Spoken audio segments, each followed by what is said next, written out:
할렐루야. 거룩하신 주님, 예수 그리스도의 이름으로 지금 이 시간 하나님께 허락하신 이 예배 온전히 하나님의 말씀이 선포되길 원합니다. 그렇게 우리가 하나님의 말씀을 살아내고 그 말씀을 살아냄으로써 하나님을 섬길 수 있는 그 섬김이 될 수 있도록 주님 그렇게 인도하여 주시옵소서. 온전히 전하의 입술이 너무나도 부족합니다. 주님 이 입술 붙잡아 주시고 쓸데없는 소리 하지 않게 주님 꼭 붙잡아 주시옵소서. 온전히 주님께 모든 것을 맡깁니다. 예수님의 이름으로 기도드립니다. 아멘. 임마누엘. 먼저 또 주일 아침부터 나오셔서 우리 한 분 한 분이 나오셔서 교회와 또 성도님들을 섬겨주심에 그렇게 해서 또 우리 주사랑 교회가 또 이렇게 하나님께 또 집중하면서 예배를 드릴 수 있게 하여 주심에 다시 한번 감사를 드리겠습니다. 자, 오늘의 말씀.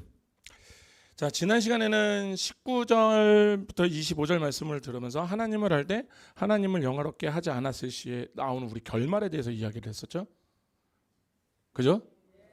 뭐 또 예전 것은 또 다 지나갔어요? 아니죠? 그러면서 제가 살짝 24절의 말씀을 보면서 내버려 두시는 것에 대해서 제가 다음 주에는 꼭 나누겠다라고 얘기를 했던 것 같아요. 다 기억나시죠? 그래서 오늘 본문은 이제 사도 바울이 하나님의 진노가 하나님을 믿지 않는 자들에게 어떻게 나타나고 있는지를 하나하나씩 설명해 주는 중요한 구절이에요. 그래서 오늘의 말씀은 사실은 어찌 보면은 굉장히 하나님의 무서운 응답일 수도 있어요. 어떤 것에 대해서? 인간의 고집과 교만과 아집에 대해서. 하나님은 죄를 범하는 인간을 벌하실 때 간혹가다 말씀에서처럼 내버려 두신다는 방식으로 진노를 표현하시기도 하세요. 근데 사실 이것은 굉장히 무서운 형벌인 거예요. 단순히 죄를 심판하는 것이 아니라 그 죄 속에 사람을 방치하는 것이잖아요. 그죠? 그래서 먼저 이 내버려 두심은 하나님의 진노를 표현하는 것이다. 이 말은 하나님께서 인간이 죄에 빠지도록 허용을 하시겠다라는 거예요. 근데 여기서 오해하시지 말아야 될 것은 죄를 짓게 하신다라는 게 아니에요. 하나님은 죄와 상관이 없으세요. 아멘. 그렇기 때문에 하나님은 절대 죄를 짓게 만들지는 않으세요. 단지 거기에서 건들지를 않으시는 거예요. 인간이 지속적으로 하나님의 뜻을 계속 거부하고 자신의 욕망과 죄된 본성을 계속 따라가고자 할 때 하나님께서는 결국에는 그들을 그 죄된 본성을 선택에 대해서 더 이상 관여하지 않겠다라는 거예요. 그리고 그 길을 따라가는 것을 이제 내가 놔둘게. 근데 우리가 그렇게 더 따라가는 것을 놔뒀을 때 우리는 어떻게 될까요? 우리는 세상이 하는 그대로 하겠죠. 그렇지 않나요?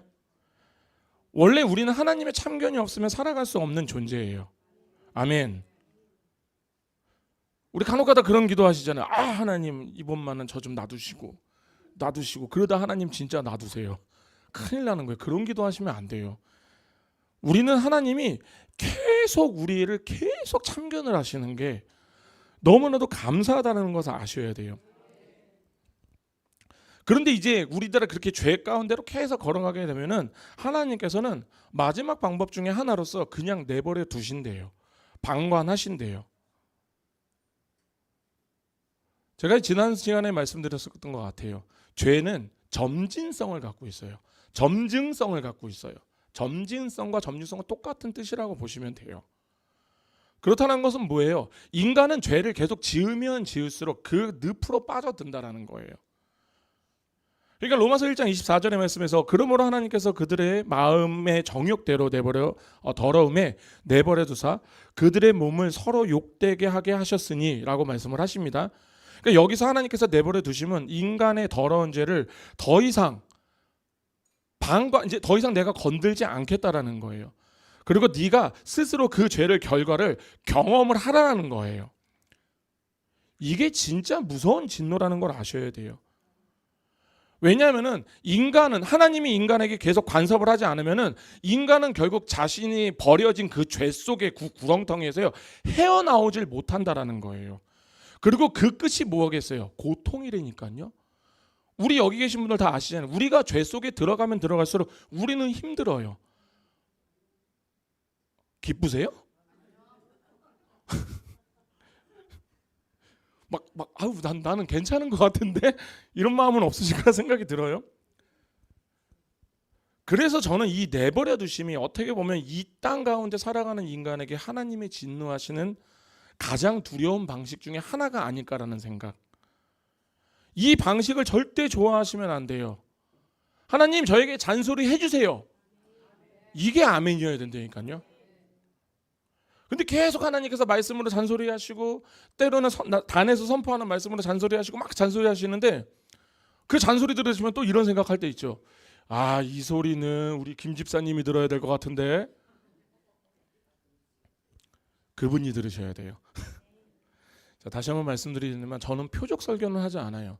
그런데 모든 설교는요 표적 설교로 들으세요. 그게 하나님의 은혜예요. 전 잘 몰라요. 표적 설교를 할 그것도 깜냥이 안 되고. 자, 어찌됐든 그러면 이런 거예요. 그러면 우리가 이 진노의 방법이 왜 무섭냐면은 하나님께서 즉각적으로 물리적인 징벌을 내리지 않더라도 차라리 두둥겨 맞으면 낫다니까요. 미운 놈은 내가 진짜 좋아하는 애는 한 대라도 더 때리죠. 그렇다고 때리시면 안 돼요. 요즘에 신고당하니까. 그러니까 뭐예요? 물리적으로 내가 징벌을 내리지 않으면 나는 안 맞았으니까 괜찮은 애가 아니에요. 우리가 그때 되면은 이 죄 자체가 나를 파괴하도록 허용을 시킨 심판이라는 거예요. 죄는 인간을 점점 깊은 곳으로 몰아가요. 점점 마음을 더 어둡게 만들어요. 이런 방식으로. 그런데 우리가 죄에 빠져들지 않는 이유가 뭐예요? 성령님의 간섭이시라니까요. 그런데 이 간섭이 없을 때는 하나님께서 인간을 이 죄 속에 방치하실 때는 더 이상 우리의 삶에 간섭을 하지 않으실 때는 우리는요 죄의 노예가 되기 시작하는 거예요. 점차 하나님과 멀어지는 거예요. 죄의 길을 고집하는 자들에게 더 이상 장담할 수 있어요. 그렇게 해서 내버려 두심이 계속되면요 우리는 죄를 멈출 수 있는 능력이 없단 말이에요. 그러면 그 순간 어떻게 되는 거? 파멸의 길로 들어가는 거예요. 그러니까 이것은 단순히 죄의 결과를 경험하는 것 그 이상의 의미를 갖고 있다라는 것. 결론적으로는 하나님께서 인간이 선택한 죄의 결과를 그대로 겪도록 허락하심으로써 그 죄가 인간의 파멸로 이끌어가는 진노라는 것. 그거를 말씀을 하시면서 26절에서 27절을 보시면은 명확하게 예를 들어서 설명을 하시는 게 있어요. 그게 바로 뭐예요? 자, 우리 다 같이 26절에서 27절 한 목소리로 봉독하시겠습니다. 이 때문에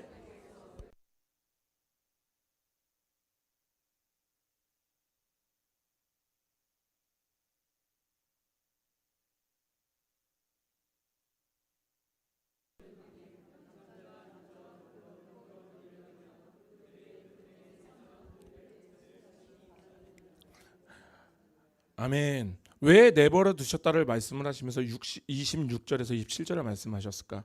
바로 이 동성애 같은 이 성적 왜곡들, 이게 바로 하나님이 내버려 두신 하나의 결과 중의 결과라는 거예요. 하나님께서는 인간이 하나님의 뜻을 거부하고 죄의 길을 계속 선택을 하고 있을 때는 그들이 죄의 노예가 되도록 방치하신 결과가, 여기서 내버려 두셨다라는 결과가, 그렇게 하나님의 뜻을 거부하고 타락의 길로 갈 때, 그럴 때 하나님께서는 얘기하시는 그 중에 하나, 그 큰 죄 중에 하나가 바로 동성애라고 말씀을 하시는 거예요. 그런데 왜 동성애라고 얘기하셨을까요? 바로 무엇이냐면은 질서에 관한 문제예요.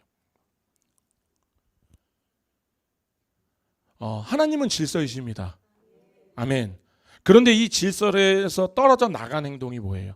내버려 두심으로써 떨어져 나간 행동. 그러니까 하나님의 창조의 질서를 어긋나는 행위 중에 단연코 꼽을 수 있는 게 하나가 뭐라 하면 바로 동성애라는 거예요. 그리고 이것을 하나님께서 내버려 두셨을 때 인간에게 나타나는 구체적 예시로서 지금 바울이 우리에게 제시해주고 있는 거예요. 하나님이 그들을 내버려 두셨어요. 그들이 더 이상 하나님이 정하신 성적 질서를 따르지 않기로 했다라는 거예요. 서로 육체적인 욕망을 충족하기 위해서 창조의 본래 목적과는 반대되는 행위를 하게 되는 거예요. 동성애가 그 중에 한 가지 예로 제시가 되는 건데, 왜? 그들을 내버려 두셨기에. 고로 동성애는요 하나님의 질서를 파괴하는 거예요. 인간의 본래 하나님의 형상대로 지음을 받았어요. 여기에서 알으셔야 되는 건 하나님의 형상을 지음을 받았다라는 거에서 하나님이 우리처럼 눈 두 개, 코 하나, 입 하나, 팔 두 개, 다리가 두 개 있다라는 게 아니에요. 하나님은 영이세요. 그 영으로 그 생명을 부으셔서 우리를 지으셨어요. 아멘. 그렇기 때문에 우리는 하나님과 교제하고 그분의 창조의 질서를 따라 설계가 되었다라는 거예요. 그런데 하나님께서 우리 인간을 내버려 두시니 그들이 그 죄악 가운데 있어서 내버려 두었더니 그들이 창조주의 명령을 거부하고 성적인 면에서도 타락된 행위를 추구하게 된다는 거. 이렇게 타락한 결과가 대표적인 예시를 딱 얘기하면서 이 동성애를 얘기한다는 거. 그러니까 하나님은요, 하나님이 제일 싫어하는 것 중에 하나가 뭔지 아세요? 내가 만든 질서를 깨는 거를 싫어하세요. 왜냐하면 하나님이 만드신 질서는 완전하십니다. 아멘. 혹시 불완전하다라고 생각하시는 분 없으시죠? 하나님이 만드신 질서는 그분은 완전한 분이세요. 그분이 만드신 질서는 완전하세요. 근데 지금 이 동성애는 정확하게 그 내가 만들어 놓은 그 질서를 깨겠다고 지금 들어오는 행위잖아요. 이게 지금 하나님이 얼마나 싫어하는지에 대해서 어디에서 또 나와 있냐면 우리가 사사기 19장을 한번 가볼게요.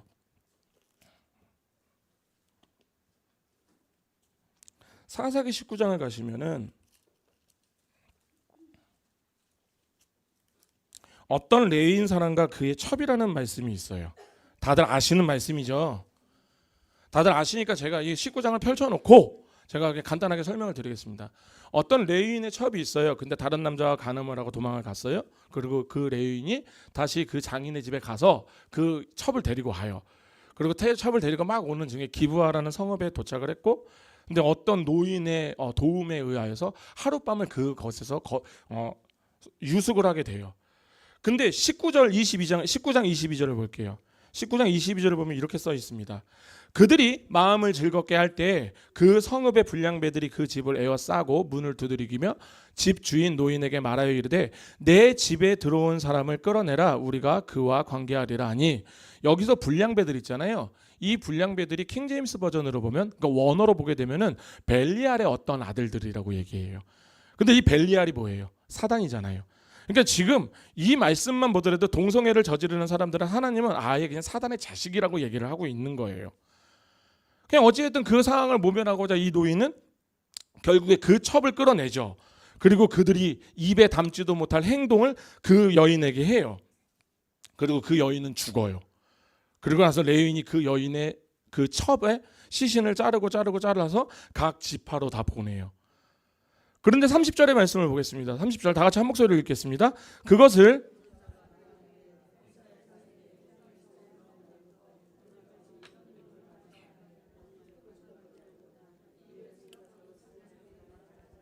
아멘. 사실 이런 윤관을 보고서 애굽 땅에 올라온 날부터 오늘날까지 이런 일이 일어나지 아니하였고 보지도 못하였다. 물론 이런 범죄가 많은 것은 아니에요. 그죠?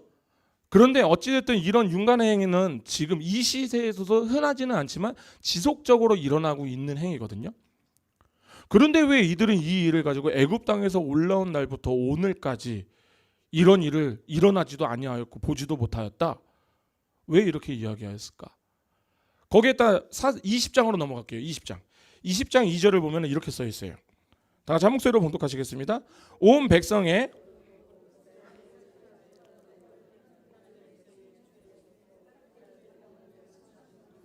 아멘. 여기 보시면은 이 일로 40만 명이 모였대요. 그러니까 이게 우리가 상식적으로 이해가 되시냐라는 거예요. 물론 윤가는 정말 나쁜 짓이에요. 제가 하나님의 모든 것을 다 생각 안 하고 인간적으로 생각하면 그 사람은 찢어 죽여야 되죠. 그죠? 그거는 말이 안 되는 죄예요. 그런데 우리가 봤을 때 이 일 때문에 40만 명이 모이는 게 맞아요?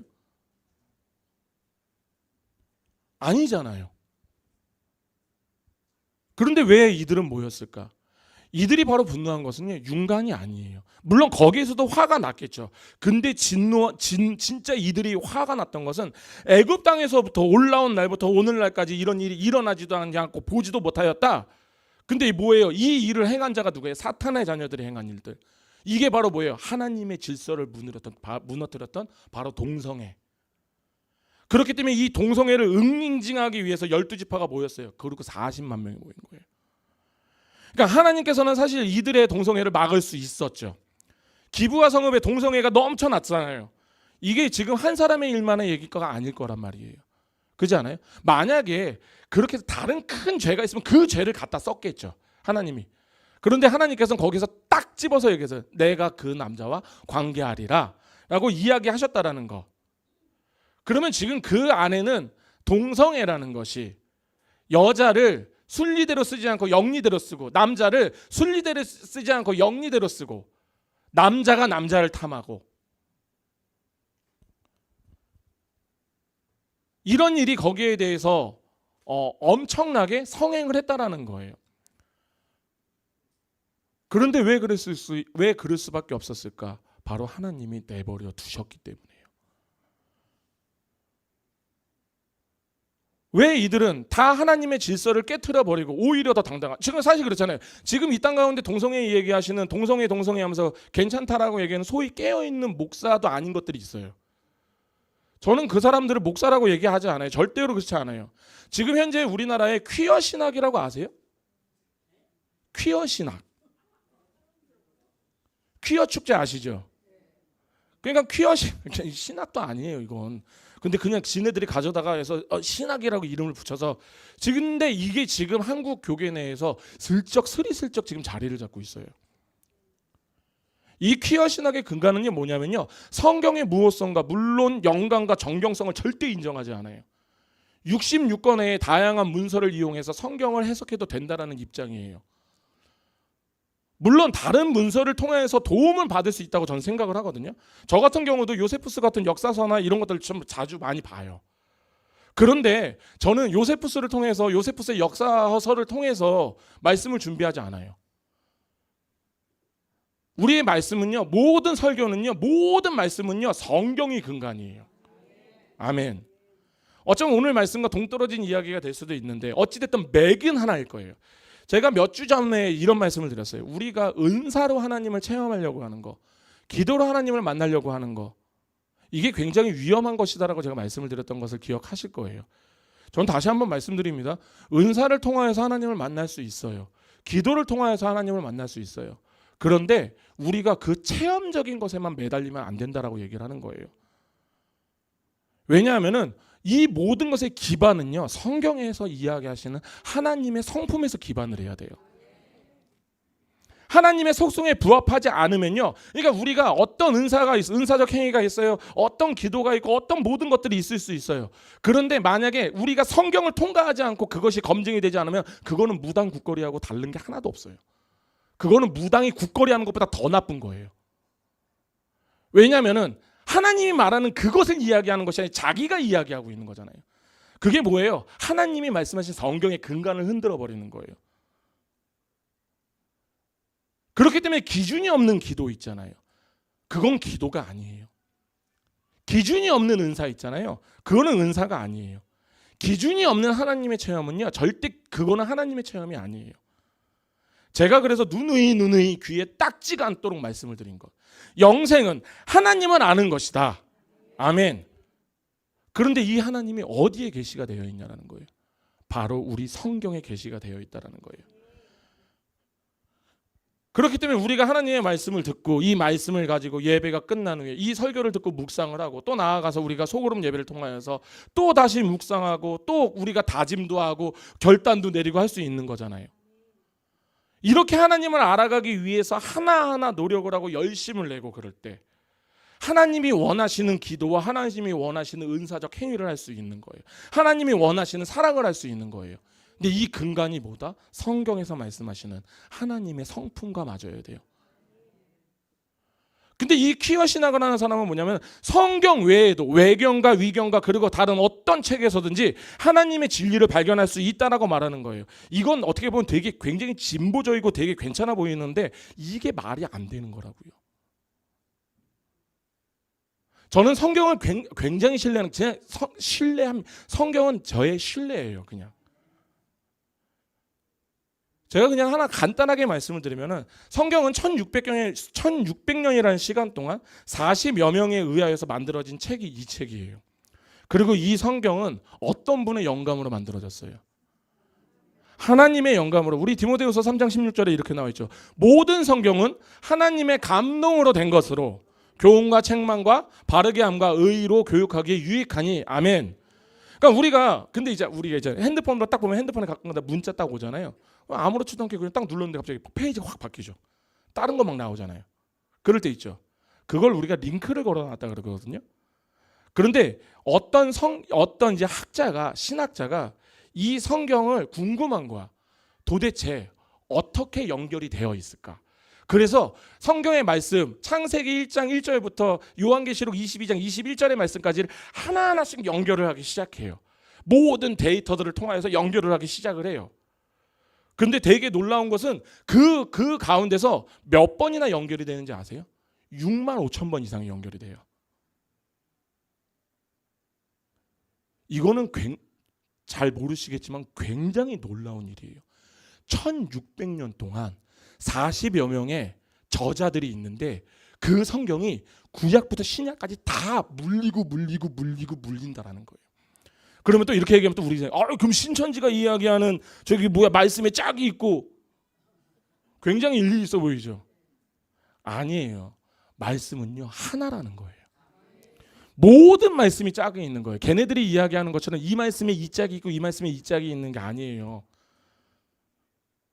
너무나도 이 성경은 너무나도 완벽하게 연결이 돼 있다니까요. 서로가 다 6만 5천 번이 넘어요. 그래서 이것을 링크한 것을 그 그래프가 있는데 보고 있으면 너무나도 아름다워요.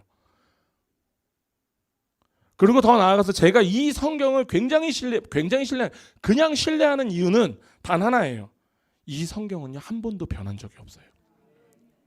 우리가 어떤 책들을 보고 있으면은 개정판 나오고 새 개정판 나오고 먼 개정판 나오고 먼 판에서 나오잖아요. 그죠?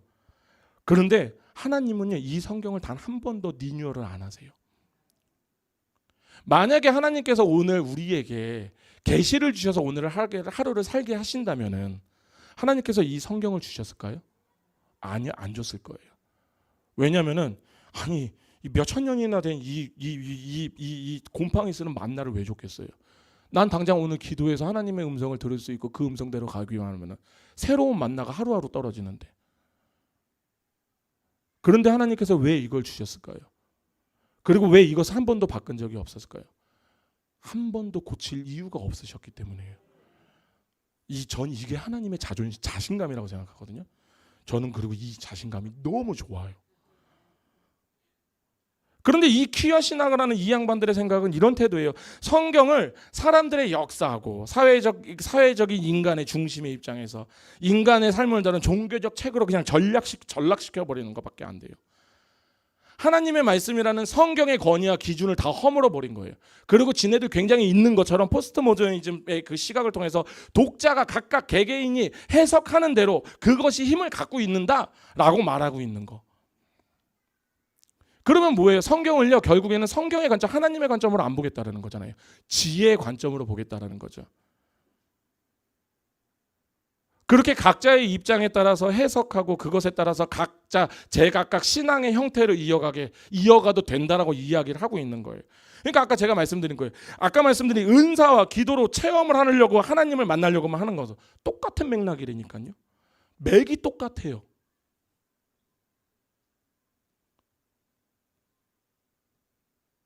저는 지금 은사로 하나님을 만날 수 없다 그 얘기를 하는 게 아니에요. 전 기도로 하나님을 만날 수 있다고 생각을 해요. 체험으로 하나님을 만날 수 있어요. 하지만 정말 이것이 하나님인지 마귀인지를 알려면은 기준이 없으면 안 돼요.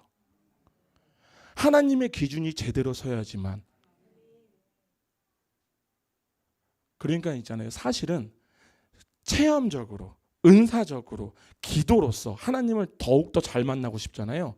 그러면은 우리가 기준이 제대로 서야 돼요.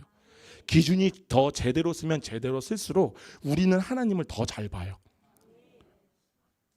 그래서 그 기준이 뭐다? 이 성경이다.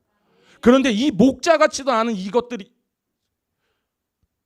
동성애자도 하나님의 섭리이고 개 풀 뜯어먹는 소리를 하고 있는 거예요. 그러면 왜 하나님께서 이들을 이렇게까지 진멸하시려고 하셨을까요? 40만 명이 모였다니까요. 이게 사사기에 있는 말씀만이 아니잖아요. 창세기에도 이런 일이 있었죠. 소돔과 고모라. 거기는 아예 그냥 다 죽여버렸어요. 롯하고 그 가족 빼고는 다 죽였다니까요. 왜? 내가 만든 질서를 너희들이 무너뜨려? 오늘 소그룹 예배에서도 제가 거기에다 가로치고 써놓은 게 있어요. 우리는 또 고민을 해봐야 돼요. 그러면은 우리가 생각해보죠. 그럼 동성애. 근데 여기 계시면 동성애 하시는 분 계세요? 없잖아요. 이게 문제야. 그러면 이건 우리하고 상관이 없는 얘기겠네? 그럼 우리는 고민을 해야 돼요. 나는 지금 과연 하나님의 질서를 무엇을 깨고 있을까? 나는 지금 하나님의 질서를 어떤 것을 깨고 있을까? 우린 심각하게 고민을 하고 오늘 나누셔야 돼요. 그리고 그걸 나눌 때 되돌아올 수 있는 길이 열릴 거예요. 하나님께로. 아멘. 저는 지금 이제 오해하시면 안 돼요. 저는 지금 동성애자들을 혐오하고 비판하자라는 게 아니에요. 우리는요, 그들을 진짜로 사랑해야 돼요. 저는 그들 중에서 하나님께 돌아올 자가 있다고 전 믿거든요. 저 같은 사람도 부르셨는데 그럼 그 안에 그 사람들 중에서 없겠어요? 그렇다면은 그들에게 이 동성애가 하나님의 질서를 파괴하는 행위라는 것에 대해서 알려줘야죠. 싫으세요? 이것이 하나님이 기뻐하지 않는 일이라는 거, 이게 하나님의 질서를 깨고 있는 것이라는 것을 알려줘야 되는 거예요. 이게 진짜 하나님의 사랑으로 그들을 사랑하는 거예요. 그런데 동성애자들의 그 기분을 맞추려고 성경을 자기 마음대로 막 다 인용을 해갖고 동성애자도 하나님이 만들어 놓은 거야. 개떡 같은 말을 전하면서 복음이라고 말하는 것들. 오히려 이들은요, 그들을 그렇게 하나님의 그 내버려 두심 속에서 그렇게 막 헤매고 있는 애들에게 더 하나님께 돌아오지 못하도록 더 밀어 제끼고 있는 거예요. 성경에서 그런 자들을 뭐라고 얘기하지 않았어요? 거짓 교사라고 얘기해요.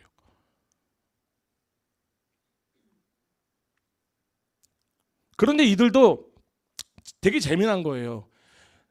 진짜 우리가 성경에서 말씀하신 하나님을 모르면요, 무슨 일을 당하는지 아세요? 여기에서 말하는 거짓교사, 이 동성애를 옹호하는 이 목사들 있잖아요. 그 사람들도 지금 다 성경에서 갖고 와서 인용을 하고 있다니까요. 그러니까 우리가 성경에서 말씀하신 하나님을 제대로 모른다라면 신천지, 구천지, 먼천지, 하나님의 교회, 여호와 증인 다 끌려가는 거예요. 막. 제가 진짜 재밌는 거 하나 알려드릴까요? 하나님의 교회가 왜 하나님의 교회인지 아세요? 그것도 성경의 근거에서 만들어진 건 아세요? 고린도후서 1장 2절에 보면 이렇게 나와 있어요. 고린도에 있는 하나님의 교회, 곧 그리스도 예수 안에서 거룩한 성도라 부르심을 받은 자들과 또 각처에서 우리 주 곧 그들과 우리 주 대신 예수 그리스도의 이름으로 부르시든 받은 모든 자들에게. 근데 여기에서 처음에 얘기하죠. 고린도에 있는 하나님의 교회. 하나님의 교회가 그렇게 해서 하나님의 교회인 거 아세요? 그들이 와서 얘기할 때 우리 하나님의 교회가 성경에도 있는 거 아세요? 라고 하면서 얘기하는 게 고린도서 1장 2절의 말씀이에요.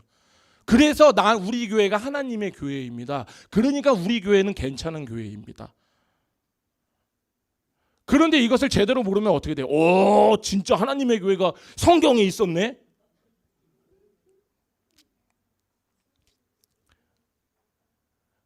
거짓 교사들도요, 거짓 선지자들도 모두 다 성경을 들고 이야기해요. 저기 이만희 형님은 어떨 것 같아요? 그 양반은. 그 양반도 다 성경으로 얘기한다니까요. 길자 누님은 저기 하나님의 교회 길자 누님은 어때요? 제가 그분들한테 욕은 할 수는 없고, 저보다 연세가 많으셔서 제가 그분들 욕은 안 하겠는데, 그래서 그 사람들은 어때요?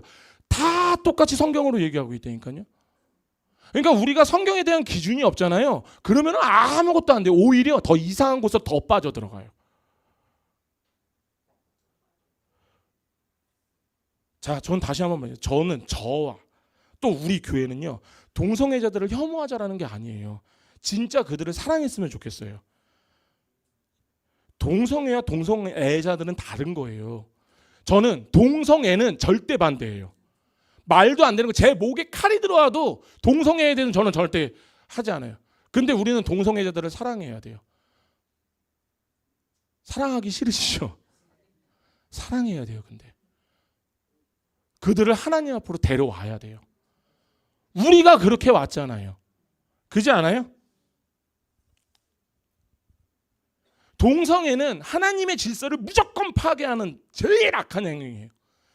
근데 동성애자들은요, 하나님과 굉장히 멀어져 있는 상태잖아요. 그리고 심지어 오늘 본문을 보니까 뭐예요? 하나님께서 이들을 놔버렸다라고까지 얘기하시는 거예요. 원래 우리와 하나님의 사이는 하나님 우리를 놔버리셨었죠, 예전에. 그래서 예수님이라는 중보자가 오신 거예요. 다시 연결을 시켜줬어요. 우리 그 은혜 받고 살아난 사람들이에요. 그러면요, 우리가 그들을 위해 놓고 기도를 해야 되는 거예요. 그들이 하나님의 순리대로 다시 돌아오기를 원합니다. 그들을 놓지 말아주세요. 그렇게 그들에게 동성애가 잘못됐다라고 알려주는 거. 저는 우리 교회 동성애자들 오면 받을 거예요. 그래서 그들을 놓고요, 계속 교육시킬 거예요. 하나님의 말씀을 계속 주입시켜 줄 거예요. 그래서 지금 당신이 하고 있는 게 굉장히 틀렸습니다. 하나님께서 당신이 하고 있는 그 죄를 굉장히 안 좋아하십니다. 돌아오십시오. 그런데 이들을 마냥 옹호하고 그것을 인정해 주는 거, 그게 사랑일 것 같아요? 아니요. 그들을 지옥 구렁텅이에다 나오지 말라고 발로 꾹꾹 밀고 있는 거예요. 아니, 나올 필요가 없어요. 나올 필요, 거기 계속 죽어버리세요 그냥.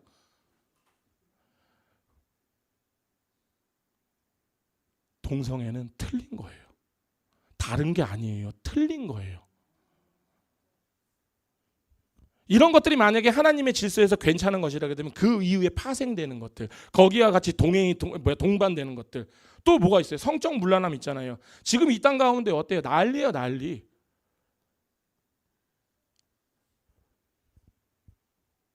이것 또한도 사실은 하나님께서 내버려 두신 결과인 것. 넘쳐나잖아요. 이런 집착들, 무분별한 성관계를 통하여서 인간의 본성을 더 깊은 것으로 모아나가고 있는 거. 사실은 성적 문란함은요, 인간의 마음과 그 상실을 파괴하는 행동이에요. 마치 이게 개인의 성적 욕망을 해소하는 것 같잖아요. 아니라니까요. 점차 인간의 하나님의 도덕적 기준이 다 무너져요.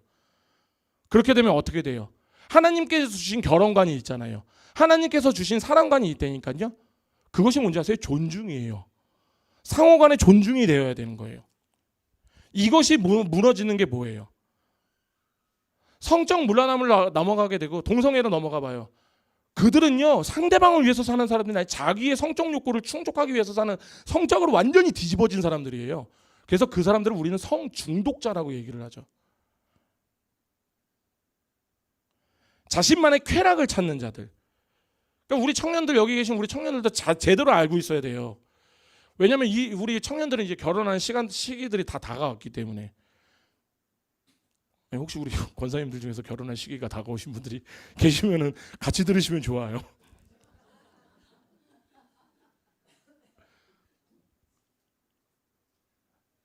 옛날에나 그런 소리 했어요. 10번 찍어 안 넘어가는 나무 없어. 그 나무요, 사실 100번 찍어도 안 넘어가요.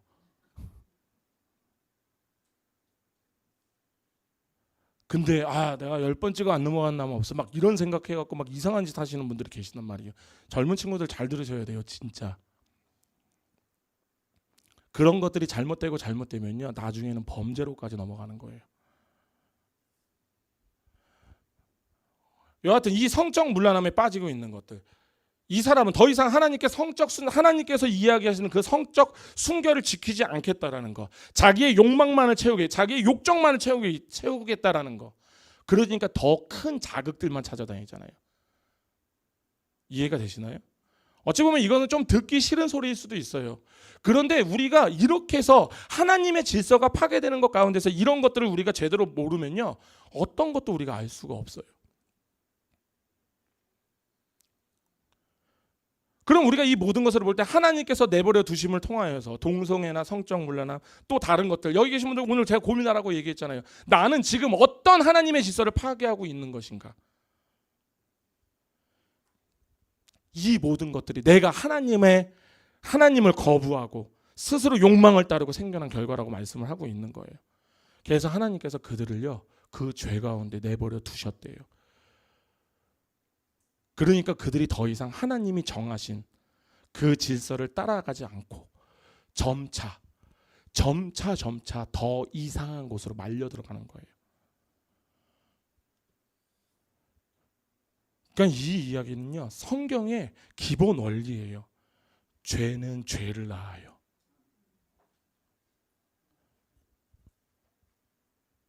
그리고 그렇게 해서 하나님께서 내버려주셨을 때 이 인간은요, 파멸로 가는 거예요. 그러니까 이것을 단순히 개인적 선택의 문제라, 하나님께서 그들의 마음을 내버려 주셨다는 것은 이것은 선택의 문제, 타락의 결과라니까요. 그래서 1장 28절에 보면 바울이 설명해서 또 중요한 진리가 하나 있어요. 상실한 마음은 도덕적 파멸을 불러온다예요. 28절에서 뭐라고 나와 있나요? 다시 본문으로 돌아갈게요. 28절 다시 한 목소리로 봉독하시겠습니다.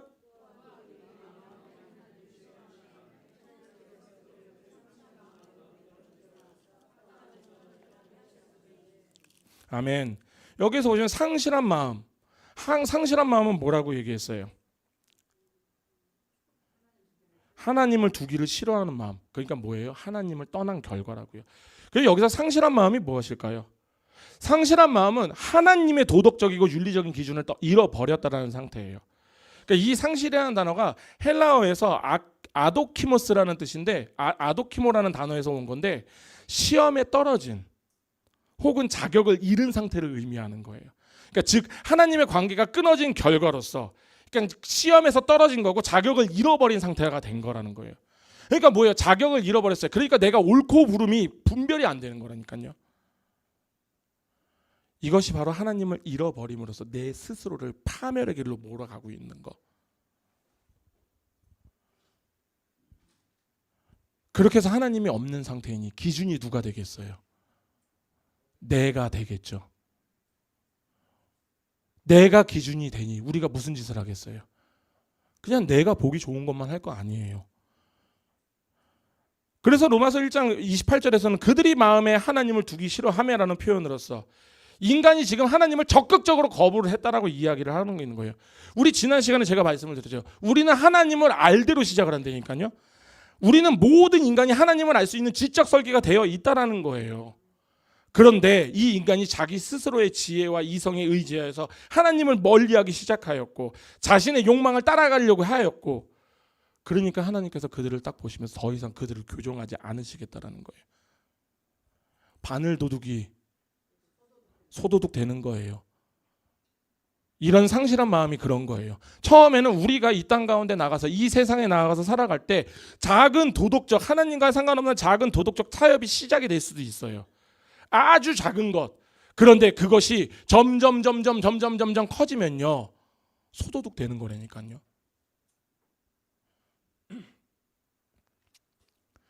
그러니까 로마서 1장 29절에서 31절이 바로 그 상실한 마음으로 인하여서 도덕적 파멸된 인간의 상태를 지금 구체적으로 얘기하고 있죠. 불의와 취약과 탐욕과 악독과 시기와 살인, 비방과 교만.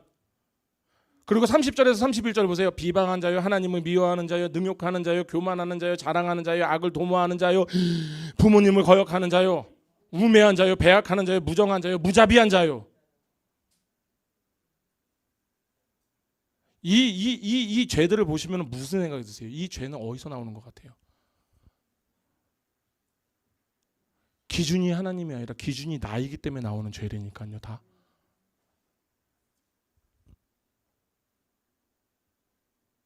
불의와 취약, 도덕적 기준을 잃은 인간이 자신의 이익을 위해서 불의를 취하는 거예요.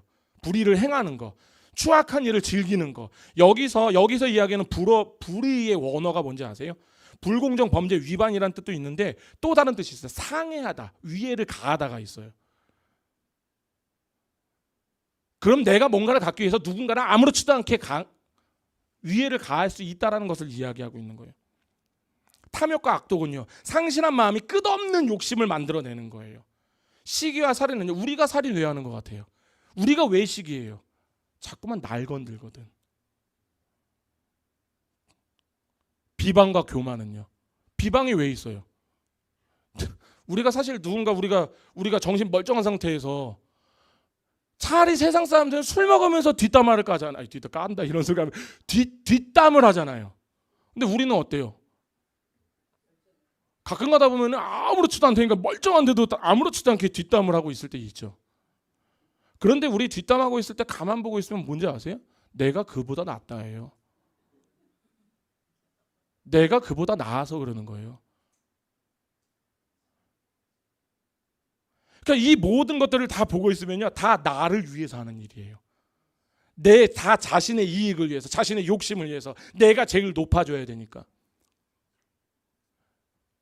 제가 자존심 얘기했잖아요. 우리는 자존심이 있는 자들이 아니에요. 자존심이 뭐예요? 스스로 자자에다 높을 존재에다 마음 심자. 내 스스로를 계속 높이는 거.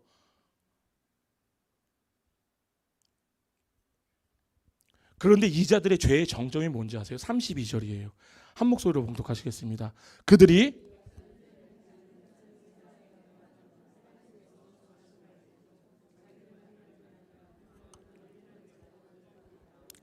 아멘. 보이시죠? 하나님이 정하신 이거는 죽는 죄야. 근데 그것을 알고도요, 자기들만 행할 뿐이 아니라 이제 옆에서 그 일하고 있는 사람한테 오라요. 아유 잘하고 있어요. 아유 정말 잘하고 있어요. 이 이야기를 하고 있다는 거예요. 이게 바로 아까 그 퀴어 신학이란 말도 안 되는 그런 얘기를 하고 있는 그 목사 같지도 않은 것들이 하고 있는 행위가 바로 이거잖아요. 이게 뭐예요? 지 혼자 못 죽겠다는 거. 다 같이 죽자예요. 야, 다 같이 죽어. 우리가 이제 영화 보면은 나는 가망이 없어. 먼저 가. 내가 뒤를 맡을게. 그게 아니에요. 어딜 먼저 가. 같이 가야지. 너 나하고 같이 죽자예요. 같이 죽자. 우리 같이 죽어야 돼.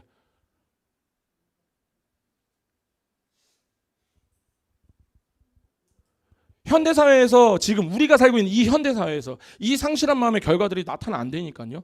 대표적인 게 뭐예요? 극단적 개인주의와 도덕적 상대주의잖아요. 오늘날 많은 사람들이 자기네 기준이 옳잖아요. 그렇지 않나요? 그렇다니까요. 여기 계신 분들 다 안 그러셔요? 나만 또 그래? 우리 주사랑교회는 도대체 담임 목사가 뭐 하는 사람인지 모르겠어요. 담임 목사만 그런 것 같아. 그냥 나만 맞으면 돼요. 나만 괜찮으면 돼요. 그리고 내가 하고 싶은, 그러니까 지금 내가 하고 싶은 대로 하는 게 되게 대세잖아요. 그렇지 않아요? 저는 우스갯소리로 이런 소리 하거든요. 지금도 제가 우리나라가 이제 많은 상황에 있어서 아이들을 많이 안 낳지만 또 때로는 어떤 사람들은 이런 생각하면서 안 낳잖아요. 나는 즐기면서 살 거야. 난 그렇기 때문에 나는 뭐 애를 낳아 그 돈 갖고 내가 잘 먹고 잘 살고 나 이렇게 살아야지 얘기하시는 분들이 계시거든요. 그분들 나중에 60대고 70대면요. 나라가 책임져 줘야 돼요. 그죠? 근데 되게 웃겨요. 그럼 자기는 지금 자기만 괜찮으면 되는 거예요. 그러니까 이러한 태도가 되니까 이 태도가 뭐냐면 이 상실한 마음에서 나오는 대표적인 예시라니까요. 그 결과가 왜 부정적이고 이기심이고 탐욕이고 더 나아가서 이 상실한 마음은요. 물질주의와 소비주의에서도 나타나죠. 도덕적으로 분별력을 다 잃어버렸어요. 그러니까 내가 즐거운 것만 찾고 있는 거예요. 우리는 하나님을 예배하고 하나님을 찬양하면서 살아야 되는 자들인데 근데 그 자리에 하나님이 없어져 버리니까 그 자리에 돈과 쾌락과 다른 것들이 다 들어오잖아요. 그래서 자신의 영혼마저도 계속 자기가 피폐해져 가고 있는 걸 모르죠. 제가 이런 말씀드려요. 세상에서 요구하는 것들, 세상에서 이야기하는 것들은요. 밑 빠진 독에 물 붓기라니까요. 사글세에서 전세로 넘어가면 괜찮을 것 같았잖아요. 근데 전세 가면 어떻게 돼요? 27평짜리 아파트라도 가고 싶잖아요. 27평 아파트 가면 어떻게 돼요? 37평 가고 싶다니까요. 그러면은 50평 사는 사람들은 그냥 나 50평 사니까 난 만족할 것 같으세요? 아니요. 더 갈걸요? 다른 생각할걸요? 그럼 나는 이제 정원이 한 500평에 있는 전원주택에서. 그러니까 우리는요 매일매일 내가 가진 것 그 이상을 계속 추구하고, 그러니까 우리가 하나님을 믿는 자들이 내가 지금 추구하고 있는 게 뭔지를 보셔야 되는 거예요. 지금도 이 세상은요 우리 그리스도인들에게 이 일을 해도 괜찮다고 계속 얘기하고 있어요. 이것이 옳다라고 우리에게 계속 푸시하고 있어요. 그리고 이렇게 살지 않는 우리들 보고 바보 같은 놈들이라고 손가락질하고 있다고요. 그리고 우리가 이렇게 함께 동참하기를 원하고 있어요. 그리고 우리는요 너무나도 신실하게 그 길을 동참을 하려고 해요. 잘 따라가려고 해요. 제가 이렇게 들으면 진짜 이해가 되실 것 같아요. 우리 사실 지금 이제 동성애하면 병을 가늠이 없어요.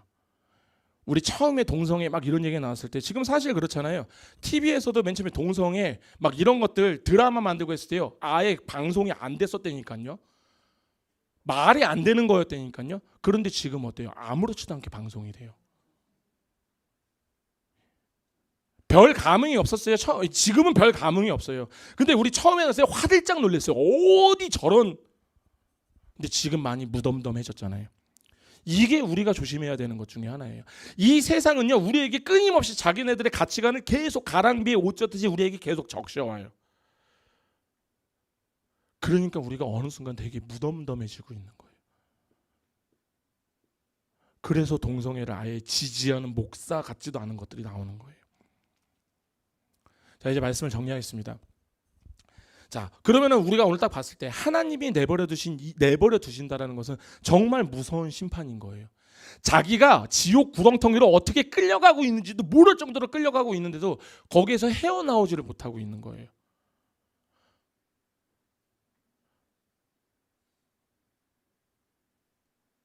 우리가 정신 차리지 않으면요, 우리 어디로 끌려가고 있는지 몰라요. 그런데 우리가 되게 감사한 게 뭔지 아십니까? 우리는 이게 끝이 아니잖아요. 사실 이 행동은 이방인들에게, 그러니까 지금 믿지 않는 자들이 그렇게 된다라는 걸 얘기하고 있는 거잖아요. 그러면 우리는, 근데 사실 그렇잖아요. 성경 말씀은요, 믿지 않는 자들은 안 봐요. 봐요? 안 봐요. 관심도 없어요. 그러면 우리가 그리심산에서 있는 축복과 에발산에 있는 저주, 그걸 얘기를 할 이유가 없다니까요. 왜? 그들은 볼 생각이 없거든요. 그런데 왜 하나님은 이 말씀을 보는 우리는 여기와 상관이 없는 자들일 것 같은데 왜 이 말씀을 우리에게 계속 주시는 걸까? 왜일까요? 너희들 이 가운데 있으면 빨리 되돌아오라고요. 네 자신이 어떤 상태인지를 알아야 될 거 아니에요. 많은 말씀들을 보면 믿지 않는 자들에게 주는 경고들이 너무나도 많은데 그 사람들은 성경 자체를 안 봐요. 그렇다라는 것은 뭐예요? 그러니까 우리가 아무리 알려줘도 그 사람들은 알 수가 없어요. 그런데 하나님께서는 지금 우리에게, 저를 통해서 여기 계신 우리 성도님들에게 말씀하고요. 내버려 두심이 뭔지 알아? 우리는 그 기준을 알았어요. 그럼 내가 지금 얼마나 죄의 구렁텅이로 들어가고 있는지 알면은 뭐예요? 하나님이 얘기하시는 건 그러니까 빨리 돌아오라고.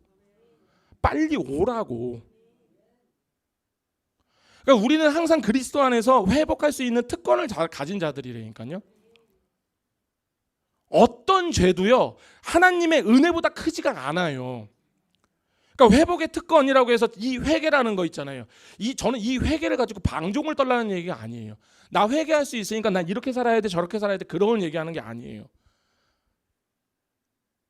그 생각을 가지고 있는 사람, 그러니까 한번 구원은 영원한 구원이야 하면서 나 막 이상하게 사는 사람 있잖아요. 그 사람들은요, 바로 하나님이 상실한 마음을 그냥 그대로 내버려 두는 사람들이겠죠. 근데 이 말씀으로 인하여서 우리 그리스도인들에게 지금 하나님이 말씀하시는 거예요. 네가 그 자리에 있다면 빨리 돌아오라고. 내가 너의 일거수일투족을 간섭을 하고 있다라는 말씀이에요. 아니 근데 목사님 근데 웃기잖아요. 아니 아까 내버려 두시면 이렇게 하고 믿지 않는 사람과 믿는 사람 이게 뭐예요? 제가 요 예시가 딱 맞을 거예요.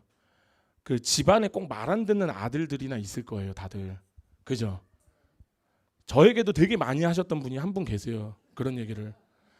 야, 이제 네가 하고 싶은 대로 알아서 살아. 나 몰라 이제. 엄마는 신경도 안 쓸 거야. 야, 나가서 살아, 나가서. 네 혼자 살아. 다 들어보셨죠? 그런데 그분이 아직까지도 저를 안 놔요.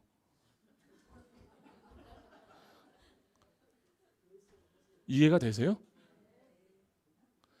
그분이 저를 호적에서 몇 번을 파려고 했을 것 같아요. 제가 그런 식으로 파였으면 한 200m는 파였을 것 같아요. 호적만.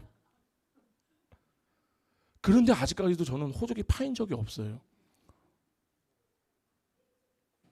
우리는요, 예수의 피로 다시 살아난 자예요.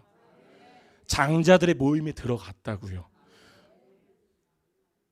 아마 우리에게 잠시 내버려 두심이 있을 수는 있어요.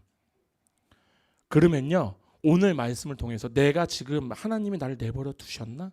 아닌가? 만약에 내버려 두셨다는 걸 깨닫게 되잖아요. 그럼 이게 하나님의 은혜예요. 그럼 그때 하나님이 말씀하시는 거예요. 빨리 와! 거기 있으면 죽어 이놈의 새끼야! 그럼 우리는 거기 빨리 돌아가야 되는 거예요. 신기하게 배에 우리가 부둣가가 있잖아요. 배를 정박해 놓잖아요. 배를 풀어 놓잖아요. 그럼 배가 막 와서 부둣가에 부딪힐 것 같죠? 아니요. 파도에 의해서 계속 멀리 넘어가요. 그죠? 그러니까 우리가 그걸 알아야 돼요. 그런데 하나님은요, 자꾸만 우리를 올가 매시려고 하세요. 부둣가에다 계속 붙이려고 하신단 말이에요. 그렇게 해서 우리에게 말씀을 주시는 거예요. 그렇게 해서 우리가 또 오늘 말씀을 통해서 내가 지금 하나님께서 내버려 두신 길을 가고 있는 건지 아닌지를 깨닫게 되신다면 나는 돌아올 수 있는 기회를 얻은 거죠. 그렇게 하나님께서는 또 우리에게 돌아올 수 있는 길을 열어주셨다고요. 그리고 우리가 돌아올 때요, 이거는 우리의 힘으로 가능하지 않아요. 하나님의 간섭으로만 가능한 거예요. 그래서 성령님께서 내 안에서 계속 탄식하고 계시는 거. 성령님이 탄식하고 계실 때 귀 막고 안 들려 하지 마시라고요.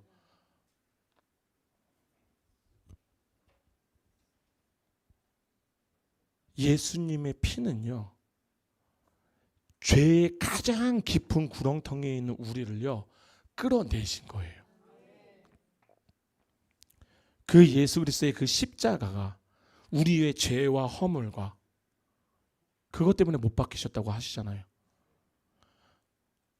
그렇기 때문에 우리가 진정으로 그 안에서 자유와 회복을 누릴 수 있는 방법, 그게 바로 우리가 예수 안에 있는 거예요.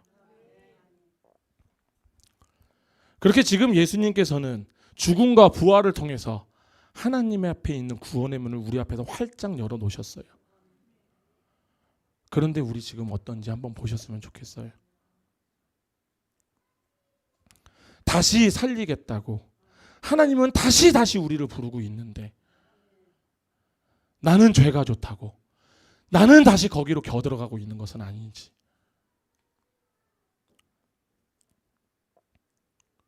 우리 모두가 예수 그리스도의 그 은혜에 붙들려 살았으면 좋겠습니다.